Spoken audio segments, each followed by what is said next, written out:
Hi అండి. ఈరోజైతే నేను చికెన్ దమ్ బిర్యానీ చేస్తున్నాను.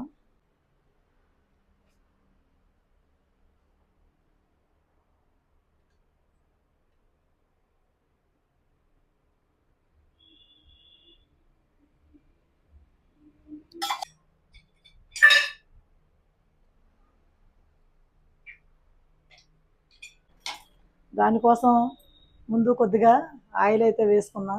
నెయ్యి, ఆయిల్ 2 కూడా మిక్స్ చేశాను నేను. 2 కలిపి వేసి దాంట్లో ఇప్పుడు ఆనియన్స్ వేస్తున్నా. దీనికోసం ఇటువంటి పెద్ద ఆనియన్స్ తీసుకున్నా.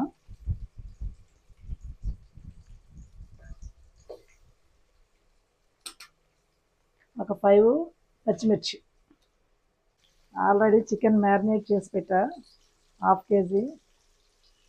అంటే నేను లెగ్ పీసులు అవి కాకుండా ఇలా చికెన్ పెద్ద పీసులు మాత్రమే తీసుకున్నా. లెగ్ పీసులు అయితే చాలాసేపు మ్యారినేట్ చేసి ఉంచాలి. ఆల్రెడీ నేను చర్చికి వెళ్ళే ముందే ఇదంతా మ్యారినేట్ చేసి పెట్టేశాను. మసాలా ఐటమ్స్ అన్నీ వేసి దీంట్లో మ్యారినేట్ అయితే చేశాను. ఇప్పుడు వచ్చి రైస్ నానబెట్టి ఒక 1/2 అవర్ నుంచి వీడియో అయితే చేస్తున్నాను. ఇలా చేసుకుంటే మీకు చాలా ఈజీ. మీకు ఏదైనా పని ఉన్నప్పుడు ముందుగానే ఇదంతా మ్యారినేట్ చేసి పెట్టుకుని తర్వాత ప్రాసెస్లోకి వెళ్తే దమ్ బిర్యానీ చేయడం చాలా ఈజీ అండి. లేకపోతే 2 అవర్స్ తినేస్తుంది మనకు టైం.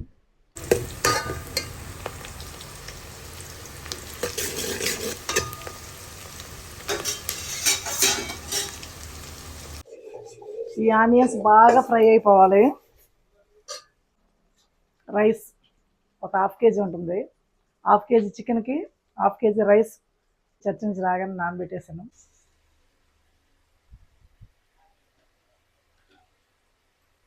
వాటర్ బాగా మరిగిపోయింది. దీంట్లో కొంచెం కొత్తిమీర, పుదీనా, అలాగే కొంచెం నెయ్యి,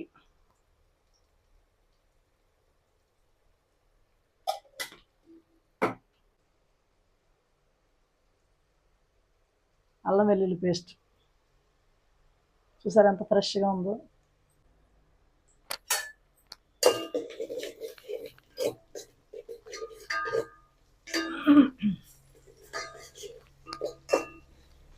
ఇందులో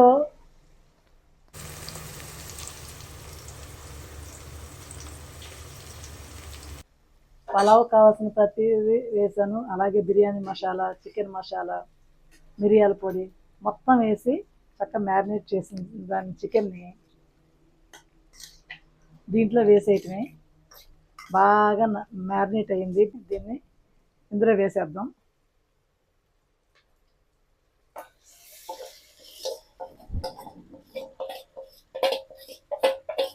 సండే ఎప్పుడు మా ఇంట్లో లంచ్ ఫ్రీ అవుతుంది. దమ్ బిర్యానీ అంటే ఇంకా లేట్ అవుతుంది. అందుకని ఈసారి చర్చికి వెళ్ళే ముందే మ్యారినేట్ చేసి పెట్టాను. ఈసారి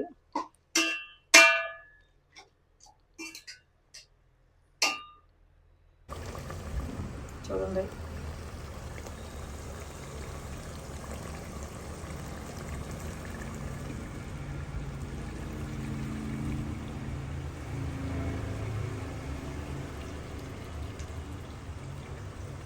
రైస్ ఇలాగా ఎక్కువసేపు నానబెట్టుకుంటే అన్నం పొడి పొడిగా వస్తుంది. రైస్ అయితే వాటర్లో వేసేస్తున్నాను.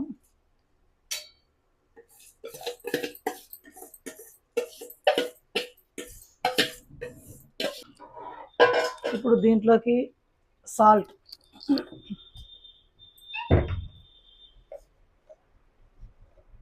ఈ రైస్లోకి సాల్ట్ వేస్తున్నాం. రైస్ పొంగొచ్చే వరకు అలా మూత పెట్టేసి ఉంచాను.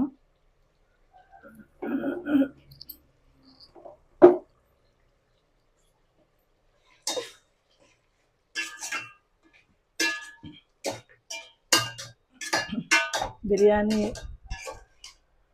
ఫ్లేవర్ కలుపుతుంటే చూడండి, ఈ టెక్చర్కే స్మెల్ వచ్చేస్తుంది అన్నమాట. వంటల్లో మెయిన్ ఇంపార్టెంట్ అంటే వండుతున్నప్పుడు వచ్చే స్మెల్. మనం వండుతుంటే వీధి చివరిదాకా స్మెల్ రావాలి. అలా వస్తే ఆ వంట బాగా కుదిరినట్టు.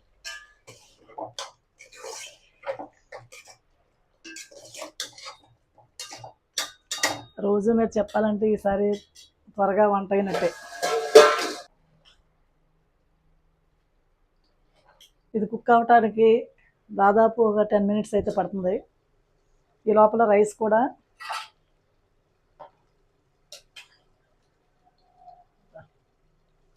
బాగా ఉడికింది.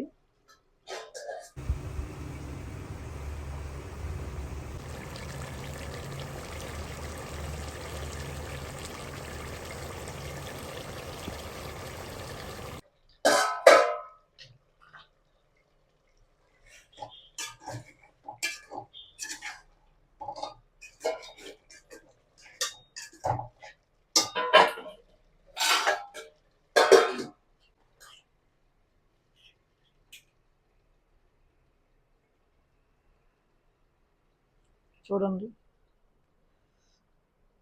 50% అయితే రైస్ ఉడికిపోయింది.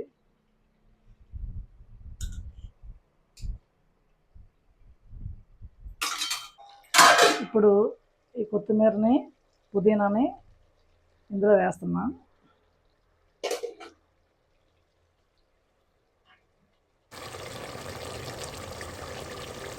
ఇది కొత్తిమీర పుదీనా తగిలితేనే బిర్యానీకి ఫ్లేవర్ వచ్చేసినట్టే.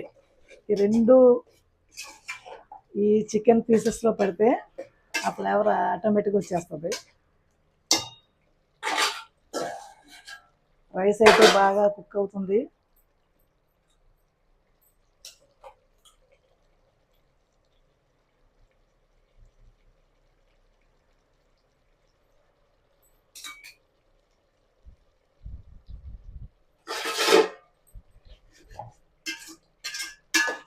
చాలా సింపుల్ ఇది.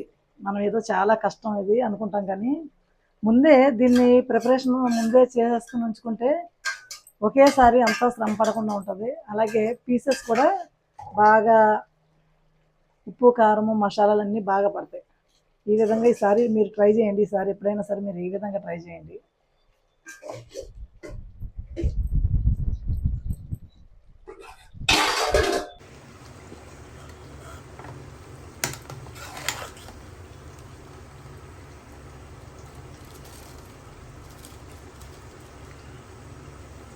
రైస్ అయితే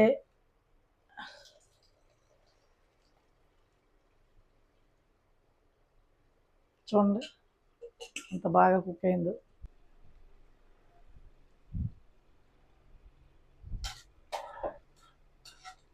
ఇప్పుడు హాఫ్ తీసేసాను, దీంట్లో వేసేద్దాం.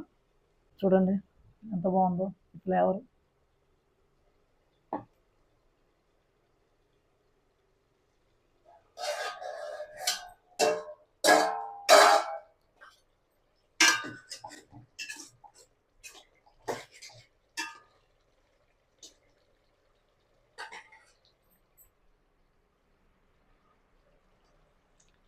మిగిలిన హాఫ్ రైస్ ఉడకటానికి ఒక 2-3 మినిట్స్ అయితే పడుతుంది.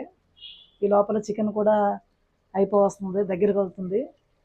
మనం ఈ ఉడకబెట్టిన రైస్ని, హాఫ్ బాయిల్ చేసిన రైస్ని, ఒక 70% ఉడికిన రైస్ని ఈ చికెన్లో వేసేద్దాం. వేసి మనం దీన్ని అయితే దమ్ ఇచ్చేద్దాం. 70% ఉడికిన ఈ రైస్ని చికెన్లో వేసేసి దమ్ అయితే ఇచ్చేద్దాం. ఈ లోపల ఆ రైస్ కూడా ఉడికిపోతుంది. సండే వస్తే ఖచ్చితంగా ఏదైనా స్పెషల్ ఉండాలి. ఈరోజు మార్నింగే నేను దోశలు చికెన్ కర్రీ చేశా. మళ్ళీ ఇప్పుడు ఈవేళంతా చికెన్ మీద ప్రయోగం అనమాట. చికెన్ దమ్ బిర్యానీ. రోజు ఉరుకులు పరుగులు ఎత్తే జీవితం. అందరూ కూడా ఉదయాన్నే వెళ్ళిపోతారు, రాత్రికి వస్తారు. అందరూ ఎవరి వృత్తుల్లో ఎవరి పనుల్లో వాళ్ళు ఉంటారు. ప్రశాంతంగా తినేది ఈ ఒక్కరోజు మాత్రమే. ఈ రోజైనా మనం మనకు నచ్చినట్టు నోటికి రుచికరంగా హోటల్స్కి వెళ్ళకుండా, ముఖ్యంగా హోటల్ ఫుడ్ని అవాయిడ్ చేయండి. ఇంట్లో వండడానికి ప్రిఫరెన్స్ ఇవ్వండి. ఫస్ట్లో కొద్దిగా కష్టంగా ఉన్న తర్వాత అది అలవాటు అయిపోతుంది. దయచేసి మీ పిల్లలకి కానీ మీ ఫ్యామిలీకి కానీ మంచి ఫుడ్ని అందజేయండి. హ్యాపీగా తినండి. మనం శ్రమ అనుకుని హోటల్ నుంచి ఆర్డర్ పెట్టుకుంటే దానివల్ల వచ్చే అనర్థాలు మీకు ఏం తెలియట్లేదా? దానివల్ల చాలా అనర్థాలు ఉంటాయి. ఇప్పుడు నిన్న కాక మొన్న హైదరాబాద్లో 30 టన్నుల కుక్క మాంసం అంట. ఆ మసాలాలు, ఆ ఫ్లేవర్లో అది ఏం మాంసమో కూడా తెలియని స్థితిలో మనం చేస్తున్నాం. 50 టన్నులు చీల్చేశారంట. ఇంకా 50 50 టన్నులు మాంసం, కుక్క మాంసం ఇంకా దొరకలేదు. అంటే అది ఎక్కడ కలిపేశారో, ఏ సండి కలుపుతున్నారు, ఏ క్రౌడ్ ఉన్న రోజున కలుపుతున్నారు తెలియదు కదా మనకి. మనం వెళ్ళి మసాలా ఫ్లేవర్తో ఉన్న ముక్కలను మాత్రం తింటున్నాం తప్ప అది ఏ మాంసమో తెలియదు. అంత అజ్ఞానంలో ఉన్నాం. దయచేసి ఎంత అప్డేట్ అయినా కూడా మన విషయంలో చాలా నిర్లక్ష్యంగా ఉంటున్నాం. మీరైతే సాధ్యమైనంత వరకు ఎప్పుడో ఒకసారి బయటకు వెళ్తే తప్పదు, కానీ బయట ఫుడ్ని అవాయిడ్ చేసేసేయండి. హ్యాపీగా ఇంట్లో వండుకొని తినండి. ఆరోగ్యానికి ఆరోగ్యం, హ్యాపీనెస్ ఫ్యామిలీ అంతా కూర్చొని తింటే.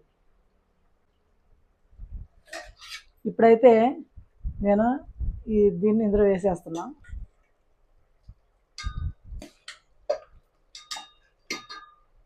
ఈ రైస్ని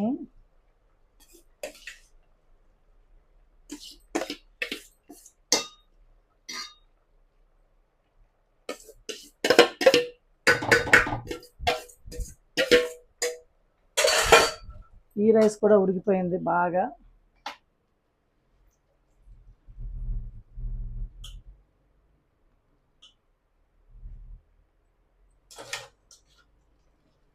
బిర్యానీ వండాలంటే రైస్ పర్ఫెక్ట్గా ఉండాలి.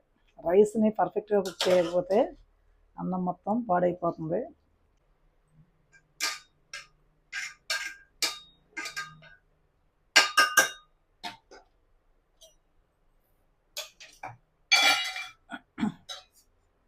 ఇప్పుడైతే ఇందులో నెయ్యి వేస్తున్నాం. ఈ అంచుల చుట్టూ కొద్దిగా నెయ్యి. ఇది రైస్కి మంచి ఫ్లేవర్ని యాడ్ చేస్తుంది అన్నమాట. లెమన్,